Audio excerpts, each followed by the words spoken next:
Hey everybody, welcome to Zanpakuto Explained, the series where I try to explain every Zanpakuto in the Bleach series, and today we're going to discuss Retsu Unohana Zanpakuto Minazuki. Now, just for a little warning, if you haven't read the manga, I don't recommend this, because it is going to have some manga discussion, a lot actually, probably the most of the video, but yeah, so if you haven't read the manga and you don't want spoilers, I do not recommend this video for you. Okay, so this is gonna be a short one because there's not much to talk about with Minazuki, but probably the least out of any captain, I think.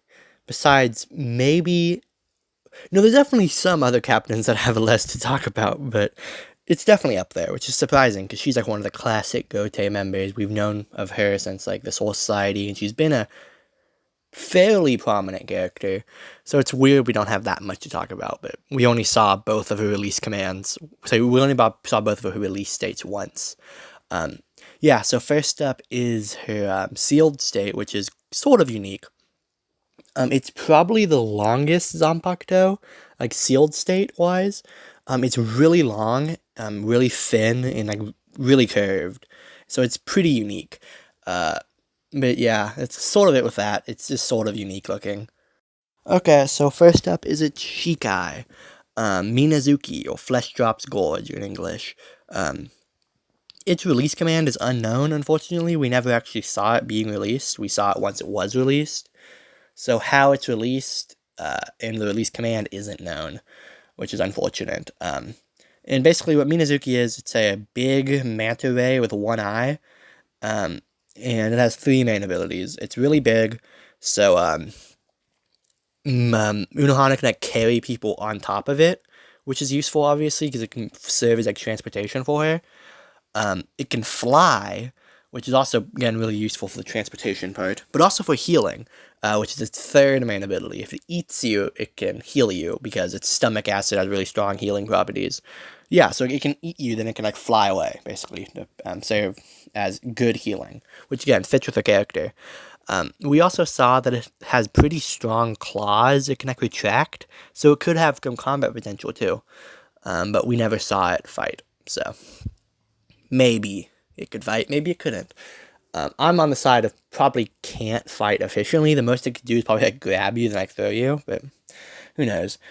We also saw how it was retracted, and normally I wouldn't mention how it's like retracted or how it's like deactivated, because normally there's not much to say about it, but with Minazuki I really like it. Basically the manta ray like dissolves into like goo and then goes back into her super long sheath, and then like becomes the sword. So I imagine that's probably how it's formed too. That's probably how it's released. Like she probably puts it like the sword probably just becomes like goo, and then she drops it out of the sheath, and then it becomes a big manta ray. It's really cool. I like it a lot. Okay, so now we're on to the Bankai, which is also called Minazuki. It's the only Zanpakuto with the same Shikai and Bankai name, but it's translated differently. So Minazuki, the Bankai, means all things end, while the Shikai means flesh drops gorge. And if you don't know how Japanese works, it's not really like English. Words can be made up of kanji, which is like the main alphabet, or I don't know if it would be considered an alphabet, but yeah, so kanji is the main thing, and basically, the way the kanji used to spell Minazuki and the Shikai and Bankai are different, so they have different meanings while being photonically the same. I have the kanji on screen too, if you want a better demonstration of it. So yeah, the Bankai is quite unique, I'd say. We don't really know what it does for sure. We see it used, but we don't really know what it does because it was never said. We just sort of have to imply. It's implied what it does. So there's a lot of debate. So I'll just go over what we know first. Basically, she like the Bankai becomes goo, like red blood-like goo, which like fills her immediate area. And the sword kind of solidifies, where it's just a blood red sword with like some goo dripping off. And yeah, that's pretty much all we know. For sure, at least. But I agree with what the wiki says about her Bankai, which is that the goo incinerates you, essentially. So it's acid, really, really strong acid, basically opposite of a Shikai. Instead of healing you, it just fucking destroys your flesh, essentially. Which we do see her and Kenpachi dissolve into skeletons. And then she can use her Kaido to heal them, which would explain why, obviously, Kenpachi didn't die. So it'd be a really strong Bankai if that is what it does. But again, there's a lot of debate. Because Kenpachi, Zaraki, he's associated with skeletons a lot. Like in these little after chapter sketches Kubo includes, which a lot of the time do have symbolic meanings. Kenpachi is associated with skeletons, specifically when he's fighting. It's like when he's unleashing his power, he's like when he's undoing like his mental seals on himself. A lot of times those sketches include Kenpachi as a skeleton. So it could be shown as that's just symbolic of him unleashing his true power, because that's what was happening in that scene. He was finally getting his true power unlocked. And same with Unohana, that's what she was doing too. She was going full power for the first time ever too.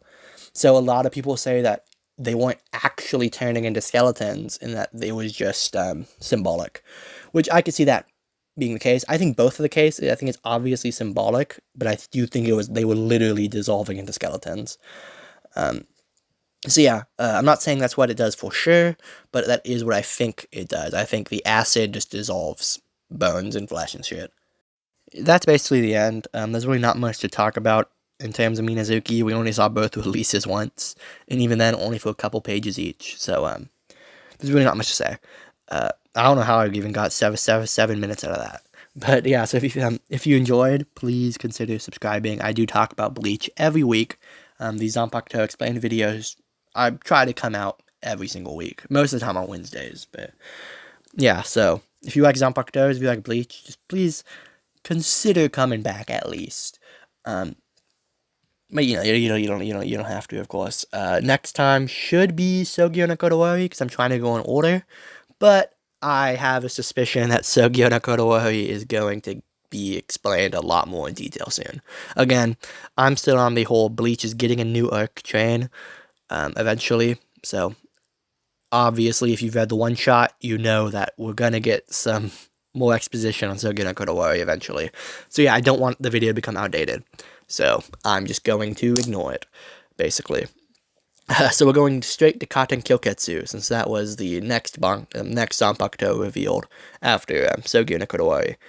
Even though I am sort of out of order, because it should be Ryujin Jaka, then Sogyo no Kodowari, then Katen Kyoketsu, but I've done Zanki no Tachi already, so... Sorry, I've just done Ryujin Jaka already.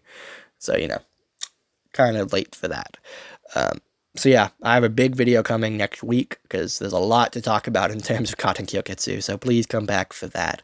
And if you enjoyed, just maybe come watch the other ones too. I have a lot of them. I have like 15 or something already, so go watch those.